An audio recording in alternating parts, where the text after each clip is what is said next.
Hello, everyone. I'm Jim Longworth, and welcome to another edition of Forsyth County Connections, coming to you from the studios of the Government Center in downtown Winston-Salem. So glad you could join us. We have a lot of great information coming your way in this half hour, and a very important topic we want to start out with, which is on the mind of a lot of folks, and that's measles. And to bring us up to speed is an expert in this field. Brooke Hamby is manager of the nursing program for the Forsyth County Department of Public Health. Good to see you again. Good to see you, Jim. Thanks for having me. Let's do some definitions here very quickly. What is measles? And then we'll talk about what are the signs and symptoms. So let's start with the basic. What is measles? Measles is a virus, but not just a virus. It is one of the most contagious viruses that's known. In fact, 9 out of 10, up to 9 out of 10 people that have not been vaccinated against measles will get the virus if they're exposed to it. Right. So what signs and symptoms do we look for? I know when it's full blown, it's easier to see, but I mean, is there anything we should know, on the onslaught or what? Right. So just a little brief timeline. When someone is exposed to the measles, for the first 7 to 14 days after that, they don't have any symptoms, but then they can start showing symptoms with what looks like a cold or flu. They get fever, runny nose, watery eyes, cough. So things that look like anything else, and nothing that we would normally be concerned about. But then sometime after those symptoms begin, you can develop what's called Koplik spots, which are little white patches or white spots in your mouth, especially on the insides of your cheek. And then you start developing a rash. But that rash is very specific to measles, and it starts at the very tip top of your head, seeing it at the hairline, and goes down your body. And then when it goes away, it does the same thing, goes from the top of the head down. Wow. So how long do these symptoms go on? How long does the rash stay usually, or what? The timeline for everyone's resolution of the symptoms is different, but the biggest piece to know is the contagious period actually starts 4 days before the rash starts and goes until 4 days after the rash has appeared. Oh, man. Now, how widespread is measles in our county and our region, or is it? So measles, we are seeing it regionally, specifically in South Carolina, up in the northeastern part of South Carolina, Spartanburg area. So just right on the North Carolina border, but we have started seeing measles again in North Carolina. We've had 22 cases as of yesterday in North Carolina since December 2025. And if we put that in perspective, between 2004 and 2024, we only had 35 cases of measles in North Carolina. All right. So what are you and your team doing to sort of prepare in case there is an outbreak? So in public health specifically, we do a lot of preparation activities. We always do just general preparedness practice, but then when we know of something happening either nationally or regionally, we start preparing. So our public health leadership's been having internal meetings weekly for the last couple of months. And then we do things called tabletop exercises, where you get players in a room and we practice for when things get here so that we're more prepared and things go more smoothly. What are the risks to unvaccinated children, both now and in the future? Unvaccinated children need to know that measles is not just a mild illness. In the short term, 1 in 10 develop ear infections or diarrhea. Up to 1 in 5 can require hospitalization. About 1 in 20 develop pneumonia, which is the most common cause of death related to measles. But then you can also develop what's called encephalitis or brain swelling, so it can have neurological effects. And then 1 to 3 out of every 1,000 children that get the measles will die. Yeah, this is certainly something that I wanted to ask you because it's very important. Brooke, I wanted you to tell the folks what you just said because I'm not sure people take this as seriously as they should. Well, anyway, enough of my preaching. Where can folks maybe get vaccinated?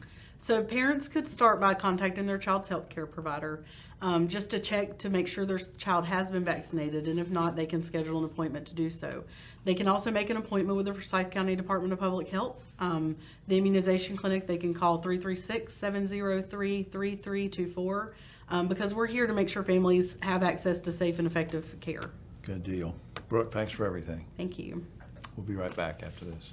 Don't procrastinate, vaccinate. School immunizations are available right now at the Forsyth County Department of Public Health. Make sure your child is prepared for the next school year by getting their immunizations now. Immunizations are available at no charge for Medicaid and uninsured patients. Call 336-703-3324 to schedule an appointment. For more information, visit forsyth.cc/public health. Forsyth County Department of Public Health. Promoting health, improving lives. This is Forsyth. The 2026 Forsyth County Community Survey is out. If you received it in the mail, complete it and send it in promptly, or follow the URL in the survey to complete it online. It helps Forsyth County government continue its commitment to constant improvement. Back now on this edition of Forsyth County Connections. Thanks for sticking with us. We welcome back to the show a good friend. Kim Chase is Program Manager, Economic Services for Forsyth County Department of Social Services. Welcome back. Thank you for having me. Let's go over some ground you and I've covered before, but people move into the area or they maybe haven't seen a certain episode. So let me ask you, what is the Child Care Subsidy Program all about and how does it work? Sure. The program is offered through the Department of Social Services, and it is designed to help families pay for child care. We take the parents' income and determine a fee that they then have to pay to a provider, which is a child care facility, and it reduces the costs that they are responsible for the child to go to daycare. Because private child care, daycare facilities are just very expensive, aren't they? They are very expensive. We typically see charges about $900 a month for a single child to go to daycare. And gosh, and that's why we hear stories of moms and dads that say, look, we have a good job offer here, but we can't take it because we're going to make less than what we're paying for daycare. That's right, and that's $900 for one child. So if you have multiple children, that could be more than you bring home, and so therefore you don't work so that you don't have to incur that expense. What's changed with this subsidy, do you think? So we talked a while ago about being on a wait list, and what that was is we were limited in funding, so we weren't able to offer the subsidy or what we call the vouchers to families. Right. We have removed that wait list at this time, so as long as the parent meets the requirements to qualify for child care, they can come in and get a voucher. And that's really a big deal because we had a wait list going on for a while, and we had quite a few children on there. So we just want to make sure everyone knows that it's now available. How impactful is this program for families? We've touched on it about the cost and everything, but it's got to be a real stress reliever to know that you're there to help. I mean, how are you feeling? How are they feeling about this? Sure. So it's very impactful for the child because they are getting early education or before and after school care. It's in a safe, licensed child care provided facility. So it is, a top-notch program, not leaving them with an older child or anything like that. And then it allows for economic mobility. So you were saying, they won't go to work because it costs too much. Well, Right. Now you can go to work and be able to know that your child is in a safe environment. That helps everybody out. It helps the parents, the child, helps the local economy, Yes. with employment and that kind of thing. Now, you already touched on this a couple minutes ago. Let's go back over this because give me a specific example of what qualifies somebody for a child subsidy. Can you give me a number or an idea? I know maybe it's different for everybody, but give me an idea again. It is broad. First, what you have to have is a need. So the program is designed for individuals that are going to work or going to school, so that you have a need to put your child in child care. Right, So that's right. one of the first things that we look at. You do have to meet income qualifications. So again, broad. Family of four making less than about $5,200 a month would qualify. Right. Based on that. And then you do have to meet like citizenship and residency requirements.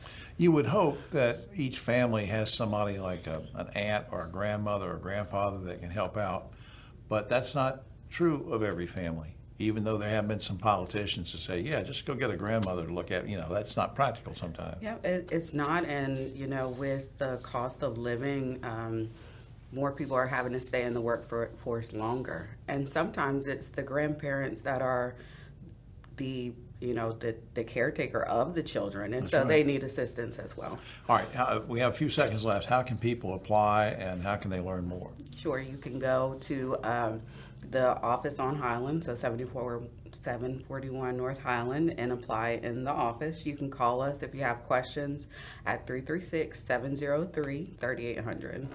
Kim Chase, I love what you're doing because you're making such an impact and helping so many families. Thanks for everything. Thank you for having me. We'll be right back after this. You don't have time to attend every government meeting in Forsyth County. Subscribe to the Forsyth County newsletter. Available the first day of the month, the Forsyth County News arrives in email with articles, videos, and links to information and programs that matter to you. See updates from county commissioners, hear from the county manager, see quick videos of programs and activities, plus a look ahead. Stay up to date. Elections, tax office, air quality, parks, deeds, and more. Forsyth.cc/newsletter. Subscribe today. Back now on Forsyth County Connections. Let's go to the library, shall we? There's lots of libraries we can go to in Forsyth County. We're going to find out about that and what they're up to with Nicole Hardrick. She's a Public Information Officer for Forsyth County Public Library. Good to see you again. Nice to see you too, Jim. How many public library branches are there in the county? Just give me sort of an idea of how many and the areas that they're located in. Sure. So we've got 10 branches throughout the county, 5 of which are right here in Winston-Salem. The other 5 are in Clemens, Kernersville, Louisville, Rural Hall, and Walkertown. You know, later in this particular program, we're going to be talking, one of our topics is going to be about how social services is sort of partnering with libraries to do some eligibility things and some one-to-one. And before we get to that, I thought while I have you here, just ask you a general question about why the public library is such a perfect venue for those kind of partnerships with groups and agencies. Sure. Well, it's built into our mission, Jim. We exist to equip, empower, and connect the community through library service. And sometimes library service can mean the books that we offer for checkout, the programs that we offer, the expertise of our librarians. But sometimes that service is just our spaces, our buildings themselves. Yeah. In addition to what we're doing with the Department of Social Services, we also do things like we make it easy and free for folks to file their federal and state taxes through by hosting the AARP Foundation and their Winston-Salem Tax Aid services, and that goes on through maybe the week before tax day, right. Perhaps even through tax day. And we also, we're facilitating conversations about the research and programs going on at higher learning institutions like Winston-Salem State University. Right. And so those are just a few examples of our partnerships, but we also make our public spaces available for library card holders to reserve for their own purposes, whether it's hosting a sewing club, having a one-on-one tutoring session with someone, or even hosting a candidate forum. Right. So if I want to do something and use the space now, do I pay a fee or? No, it's free. You just have to be a library card holder, and it's free to get a library card. Let me circle back to mission for just a second, because we recently, not too long ago, had a primaries election. Yes. Which was on March the 3rd. And I understand that some of the libraries would even become sort of polling places for people to come in and vote. How is that consistent with your mission? Sure. Yes, we did. In fact, of the 8 locations throughout the county during early voting, 5 of those locations were public library branches. And then 2 of those 2 branches served as actual precincts on election day. And I think our involvement and our support of that, it's about empowering the public to exercise their fundamental right, which is the right to vote.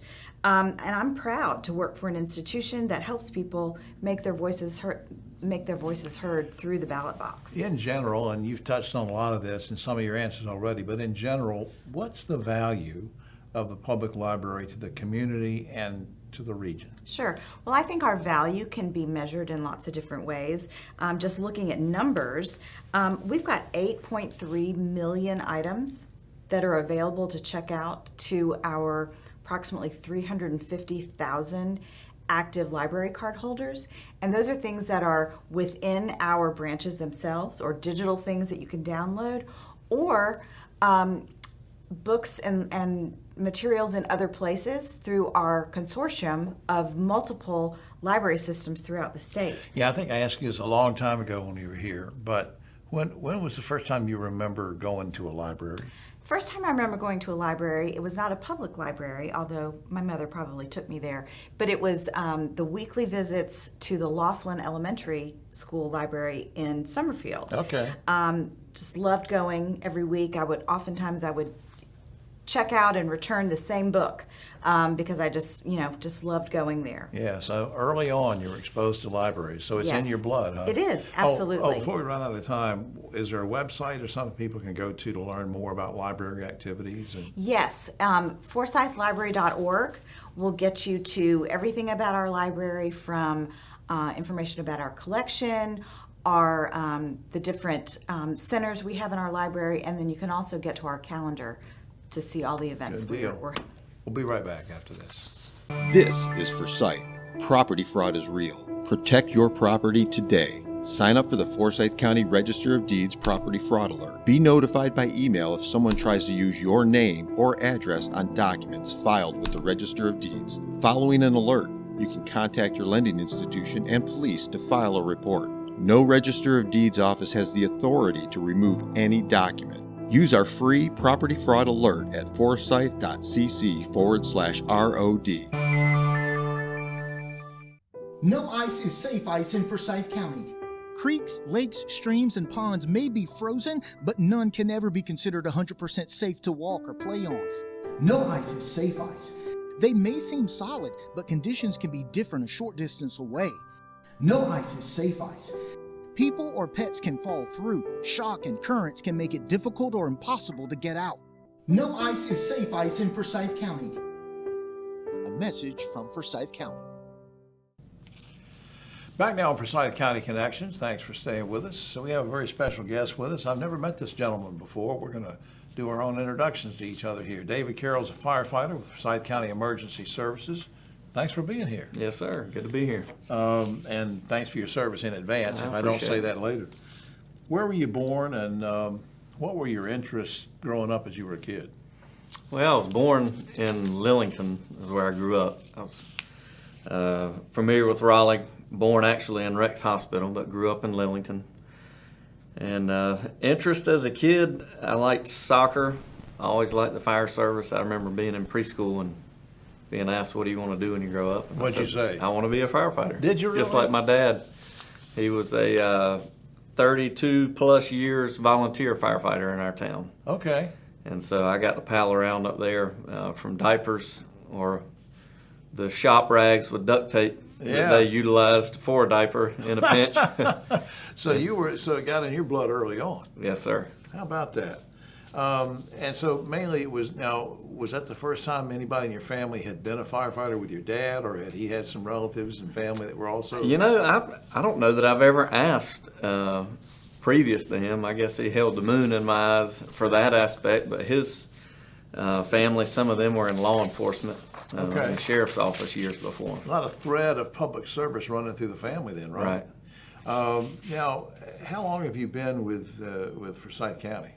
Coming up on a year this next month. So Right. Yeah. Right. So now, what are the requirements in case somebody's just they're watching this and say, okay, here's an example of a guy who's rich tradition in his family of service and working with fire departments. What do you think the requirements are for being a firefighter? If somebody's interested. I'm not talking about a preschooler like you who learned Right. early on. Yeah. But say a kid that's in high school and they start thinking Right. serious about something. Yeah, so when I was in high school, it was a group of us that kind of hung out. We were all volunteers or junior firemen at the different departments locally. And so there really wasn't much of an avenue for us at the time other than just attending classes in the evenings on Thursday night, meeting night, or on weekends. Right. And so I actually went to college and got 2 different firefighting degrees, one in Okay. fire science and then one from UNC Charlotte was a fire engineering degree. Okay. Now, though, fortunately, in a lot of the high schools, even in Forsyth County, they do different programs that you can get into as kind of an elective curriculum. And so you can start getting some of these certifications while you're in high school. That's great, and it sort of exposes these kids, these young folks, to the career and see if they like it early Right. on and sort of decide. And of course, there are lots of jobs within the firefighting family that you can do where you're not actually a firefighter, right? So I mean, there are things that people can do to support you. Oh, yeah. Administratively. And, Yeah, all different types of things. Yeah. Yeah. Now, what do you, I know it's going to sound like a silly question, but what do you like about being a firefighter? What gives you the gratification? Yeah, well, I've been fortunate to do a lot of different jobs. I started as a firefighter in Raleigh Fire Department back in '06. That was my first professional paid gig, and stayed there about 13 years. And I watched too many episodes of Cops and thought that would be fun, so I became a park ranger for a time, law enforcement ranger, and then what brought me up to Forsyth County was I got a job with High Point Police Department. Okay. And out of all the different service jobs and other off-duty jobs that I've done, I always wanted to go back to the good team, which is what I call the fire service. Right. One thing it has that I really enjoy is the camaraderie. So you live kind of life on life with this group of people, your crew, 24-hour shifts. You eat together, watch TV together, whether it's your show you chose or not, train together, go on the calls together, and everything that you do is kind of like a little miniature family away from home. Right, And so right. that's, for me, that's one of the most attractive things. You're getting to work, but it doesn't always feel like work because you're with people that you enjoy or in some cases just tolerate. Absolutely, and something different every day. So you make a good case. It's almost like we were doing a commercial here for the fire department, because you make a good case for wanting to go into that career. But I really do seriously appreciate what you're doing to help people and to look out for all of us. And thanks for doing this as well. Yes, sir. All right. We'll be right back after this. This is Forsyth. The 2026 Forsyth County Community Survey is out. If you received it in the mail, complete it and send it back promptly, or follow the URL in the survey to complete it online. It helps Forsyth County government continue its commitment to constant improvement. Positive praise is at the heart of each parenting strategy from Boys Town. Visit boystown.org/praise to receive your 10 Ways to Praise magnet. It's a great reminder to catch them being good, and that great parenting advice is just a click away. There's a place to share gossip about the office party fun, and a place to share the story you tell everyone. There's a place to share a laugh about when things went wrong, and a place to share the video of you dancing to your song. There's a place to share spare change, lunch, and your time. But we could all be better at sharing how we're feeling inside. 76% of employees have struggled with at least one issue that affected their mental health. When you share, you're not alone. Back now for our final segment in this edition of Forsyth County Connections. Thanks for staying with us. We've had some great guests and great information coming your way so far. We're going to continue that with this very special guest, a good friend of the show. Marissa Adams is Deputy Director for Forsyth County Department of Social Services. Welcome back. Thank you. Glad to be back. Now remind us all, in case they haven't seen you on TV and doing things before, what is the library outreach program about? The library outreach program is about getting accessibility to those in the rural county areas. It's kind of a hardship to get to 741 Highland Avenue if you're not on the bus route. The outreach project opens up an opportunity for individuals in Clemens, Kernersville, Walkertown, Royal Hall, Louisville, Right. to get to the local public library in their area to see an eligibility specialist about their benefits that they receive at the Department of Social Services. Well, now what specific community needs does this project aim to address? What are you going to try to do? With the eligibility specialist there, individuals can apply for benefits such as Medicaid, food and nutrition, and energy programs, or they can speak to eligibility specialists about their ongoing cases. Say, for instance, they need to report an address change to ensure that they get their mail. They can speak with a eligibility specialist directly. This is so important, Marissa, and I think folks at home, because I get so frustrated, maybe it's because I'm so old, but I get frustrated with the fact that people say, well, you can't meet with so-and-so in person, you got to go online or whatever, but you've got folks that, are helping people in person, and I think this is great. Give me some examples of services and programs that are offered through this outreach initiative. Give me some ideas, some things you're helping people with. Say, for instance, someone's Medicaid terminated and they did not know why.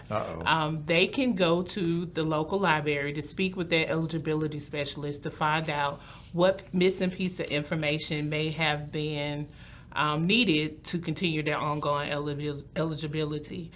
They can apply for food stamps or food and nutrition, services. Yeah, right there under the same place they can talk. Yes, they can talk to an individual about ongoing services as well as apply for any new services such as Medicaid, food and nutrition, and energy programs. And we provide information about other programs that we offer on site, such as child support services, energy, daycare services, right, and as well family and children services, as well as adult services. Yeah, so people can have all sorts of crises that they're facing, and then maybe get some of these things solved and get some help while they're there. Let's get a shout out to the library for just a second.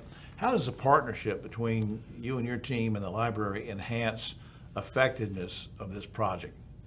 Immensely. It helps amplify our county manager's vision of being the government outside of the walls. It truly meets people where they are to ensure that the benefits are being received and their needs are being addressed. So I think it's an opportunity for us to amplify the county manager's vision. Have you seen any, let's talk about feedback for a second. What kind of impact have you had thus far, do you think? Any success stories to report or anything you want to share? Well, due to the winter months, it's been kind of slow. Yeah. But that was kind of orchestrated that way because I wanted to make sure all the kinks and the mishaps would occur before traffic picked up. But we have had an opportunity to take a couple of applications and speak with individuals about their benefit services. But we are looking forward to the increased traffic and the increased ability to help. Yeah, now how can folks get involved? Is there a website or a phone number or anything that you want to share with us as far as how people can learn more about this and get involved? Yes, there is but they can call DSS at 336-703-3800, and they can give them the listing of the dates and times in which the libraries will be there for benefit services. I just think that's great. What a great partnership that you've got going with that, and I appreciate what you're doing, and thanks so much for sharing this with us. You're welcome. You have to come back and give me an update. Absolutely, I'll be happy to. All right, well, that does it for this edition of Forsyth County Connections, but I want to thank you for watching, and also shout out to the folks who helped make this possible: Ed McNeil, Jeff Fabrizio, and of course Chantel Robinson, our county manager, who oversees so many things and keeps us all straight. And folks like Marissa are doing such great public service behind the scenes, and we're glad to put them out front for this show for just a while. Thanks again, Marissa. Thank you. We'll see you next time.